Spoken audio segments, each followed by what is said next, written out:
check D क्षेत्र number 8 के छ समाचार हाम्रो नेता हाम्रो शान विराज भक्त श्रेष्ठ घन्टी बजो है अब परिवर्तन आउँछ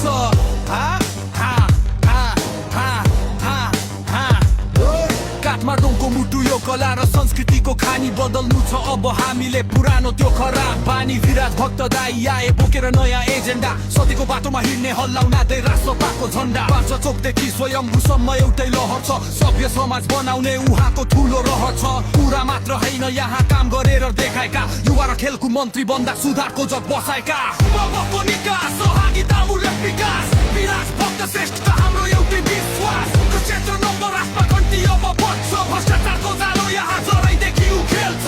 बाबाको निकास सहभागितामूलक विकास विराज भक्त श्रेष्ठ हाम्रो एउटै विश्वास क्षेत्र नम्बर 8 मा घन्टी अब बज्छ भ्रष्टाचारको जालो यहाँ जराइदेखि उखेल्छ विरासत जोगाउनु छ सम्पदाको संरक्षण नीति र नियममा अब ल्याउनु छ परिवर्तन बाफलका मतदाता भन्छन् दाइ अघि बढ्नु हाम्रो पुरन साथ छ जितको शिखर चढ्नु सबै राजनीति स्पष्ट भिजन यही हो हाम्रो माग स्वच्छ छवि उच्च विचार देशको लागि अनुराग सडकदेखि सदनसम्म तपाईको आवाज बुलन्द पुराना ती व्यक्ति अब सबै हुनेछन् बन्द बाबाको निकास सहभागितामूलक विकास विराज भक्त श्रेष्ठ हाम्रो एउटै विश्वास क्षेत्र नम्बर 8 मा घन्टी अब बज्छ भ्रष्टाचारको जालो यहाँ जराइदेखि उखेल्छ बाबाको निकास सहभागितामूलक विकास विराज भक्त श्रेष्ठ हाम्रो एउटै विश्वास क्षेत्र नम्बर 8 मा घन्टी अब बज्छ भ्रष्टाचारको जालो यहाँ जराइदेखि उखेल्छ निकास खोज्दैछौ